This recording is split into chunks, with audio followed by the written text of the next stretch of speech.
चला काका काय या इम्तियाज जलील यांनी संपूर्ण महाराष्ट्र हिरवा करवाच्या पद्धतीचं वक्तव्य केलं आहे, त्याकडे कसे बघता आपण? मुंबऱ्याला कोणत्या एका मुलीने मुंबरा भगवा करना है, हिरवा करना है असं काही वक्तव्य केलं.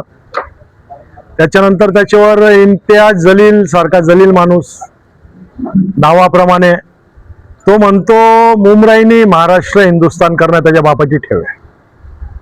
त्याच्या बापाने त्याला पैदा याच्यासाठी केलेला होता.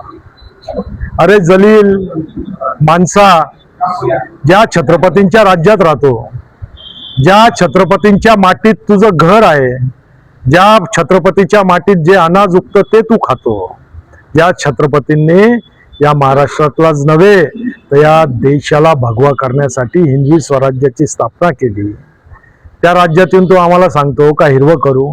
तुझ्यात जोर असेल तर जे हिरवं तू धुवायला करायचा प्रयत्न करत होता, आज आमच्या नागरिकांनी भगवं केलं. जिथं तू संभाजीनगरमध्ये राहतो ते सुद्धा आमच्या लोकांनी भगवं केलं. तू निवडून येऊ शकला नाही आणि तू काय भारताच्या गोष्टी करतो? तू आणि तुझा आका, तुमच्यात हिंमत असाल तर करून दाखवा, मग तुम्हाला आम्हीही बघू.